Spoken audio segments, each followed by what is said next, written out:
మాట చెప్తున్నాను, మీకు తెల్లవారుతోందంటే భయం పట్టుకుంటుంది.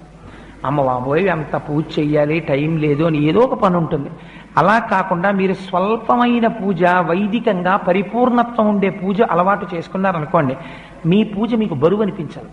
మీరు హాయిగా పూజ చేసుకుని వచ్చేస్తారు.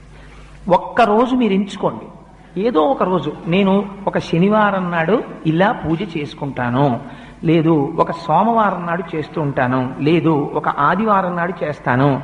ఆ రోజు నియమం పెట్టేసుకోండి, నేను ఈ రోజు విశేషార్చన చేస్తాను అని నియమం పెట్టుకుంటే ఒకే ఒక్కరోజు, ఆ ఒక్కరోజు చేయడానికి మీ మనస్సు ఉరకలు వేస్తుంది. ఇవాళ నేను విశేషార్చన చేస్తాను అని అదే పూజ ఎక్స్పాండ్ అవుతుందంతే. అదే పూజా విధానం, కొత్తగా మీరేం చేయక్కర్లే. కానీ అలా ఎలా పెరుగుతుందో మీకు ఎక్కడికక్కడ చూపిస్తూ ఉపచారములు మనం చేస్తాం శాస్త్రంలో. అవి మీ మనస్సుని తీసుకెళ్లి భగవంతుడి దగ్గర నిలబెట్టడం కోసమని ఉపయోగించాలి.